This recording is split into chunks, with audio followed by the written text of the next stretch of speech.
যখন আমরা একজনের খবর পেলাম, সবাই সবাই যোগাযোগ, আমি তখন আমেরিকাতে, তখন যেদিন এই খবর আসতো সেই মুহূর্তে আমি ছিলাম মার্ফিসবরো বলে একটা শহরে। এখানে আমার বিশ্ববিদ্যালয়টা Tennessee state, middle Tennessee state university.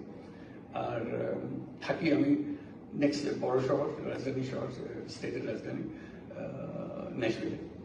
তো ন্যাশভিলে বলে আমার বন্ধু বান্ধবরা যারা বাঙালি যারা আছে, তো এই খবরটা পেয়ে যে আমার একজনের মেসেজ পাঠালো যে এরকম বাংলাদেশ স্বাধীনতা ঘোষণা করছে।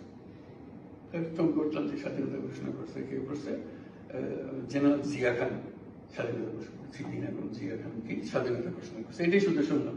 শুনে আমি সব ছেড়ে দিয়ে আমি বলছি আমি আসতেছি, আপনারা সমুখের বাড়িতে আসেন, জিল্লুর রহমান বলে আমার ঘনিষ্ঠ বন্ধু, তার বাড়িতে আসেন, আমরা সবাই এখানে গেলাম। আমরা মোট 6 জন, সারা দেশবিদ জুড়ে আমরা লোক হলাম, বাঙালি হলো 6 জন, আমরা একত্র হলাম সেখানে।